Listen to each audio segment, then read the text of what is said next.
One particular year when I had turned 13, I went to a worship night, a youth worship night, they call it Upper Room, and I had an encounter with the Lord for the first time, and I felt His presence, and it overwhelmed me in a way that I had never experienced before in my life. What's up, Rachel? Hi! Isn't this amazing? This is incredible. We're here in Israel. We got the Tel Aviv skyline in the back. We've got Jaffa over there. Amazing historical, biblical stuff happened right over there. Yes. A lot of Jewish people came to faith in Jesus right over there. Actually, all over the country today, it's happening. This is your first time here. This is my first time in Israel, like ever. How do you feel here?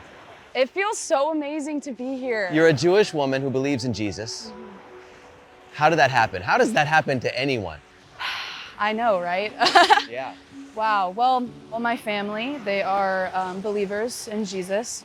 Growing up in it is amazing, but it kind of became numbing for me because it was just kind of something that my family did. It was just something that my parents believed, but it wasn't really mine yet. Yeah, it's a good point because a lot of people grow up in Christian homes, they'll grow up in Jewish homes, they grow up in Muslim homes. So what happened with you?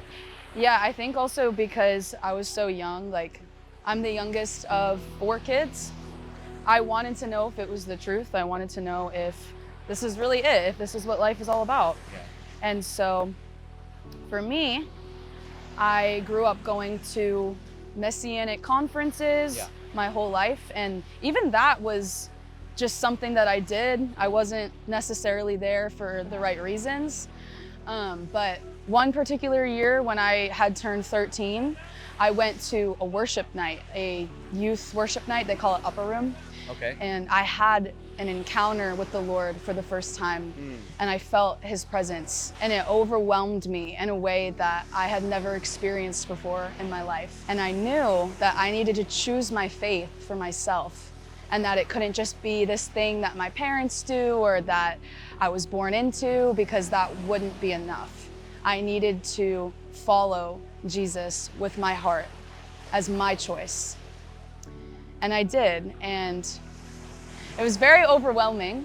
I had never experienced God's presence like that, and it kind of just came over me, and I was crying, and it was really amazing. Wow, okay, so that's a personal experience, emotional experience, spiritual experience. How did your faith actually become solidified? Well, when I made a choice to follow God, I really believe that He shielded me from a lot of things in my life. I was exposed to a lot of situations where I could have chosen a different path, but I knew that that wasn't the path for me, and that those things were not the things that I wanted for my life. Yeah, you know King Solomon, technically the richest person in the history of mankind. Like if you were to take his wealth and put it onto today's, he would be a trillionaire. And you know what he said about the things of the world? You're chasing after the wind. Nothing new under the sun. You experience the one thing, and then you need the next thing. You get the new car, then you need the next one. It all just comes and goes and comes and goes. But the one real thing in our life is the God that created us. Well, I knew those things wouldn't satisfy me. I knew it wouldn't fulfill me. As I became a stronger believer, reading the Word was comfort for me. I would read the words of Romans and Corinthians, and I would read Philippians, which became one of my favorite books of the Bible, talking about joy and love and the fruits of the Spirit. Right. And that became something that I wanted to live out in my life. It wasn't just words on a page. It was something that I knew to be true. Oh, but those are Christian books. You know, you're Jewish. You know, look you're wearing the Jewish star. This is authentic. This is something you always wear. Yes. And it's confusing to people because I do get questions about my Star of David sometimes of like, oh, but you believe in Yeshua, Jesus. But it opens up a good opportunity for me to explain, yes, I believe in the Jewish Messiah. Right. I believe that Jesus fulfilled the prophecy of the Old Testament. And I'm very proud of my Jewish heritage. Absolutely, and this is something that as Jewish people that do believe in Jesus, that we don't have to divorce ourselves from. No. And these people that you're reading that wrote Romans, that wrote Corinthians, They're all Jews. They're all Jews. Exactly, yeah. Right? Yeah. You know, speaking about who they believe the Jewish Messiah is. It is a Jewish message that actually the question of the day back in the day, and people that are against Jewish faith in Jesus will say this, that, oh, you've turned this message into a Jewish sounding message so that you could reach Jewish people. It's quite and it's the like, opposite. it's totally the opposite, because the Literally, question yeah. in the first century was not, how can you be Jewish and believe in Jesus? It's like, how can you be Gentile and believe in our Messiah? Exactly. Don't they have to become Jewish? Exactly. Yeah, so this is a completely and utterly Jewish message that went out to the world, and it also includes the Gentiles. You can always ask someone who is Jewish but not believing in Jesus and say, what's God's plan for the Gentiles? Are they all doomed? God loves creation. God so loved the world, the whole world. And he loved you so much that he came and gave you that personal experience. Yes. And so where did that lead you in life? Well, I think, like we were saying, Jewish believers in Jesus, we are walking testimony.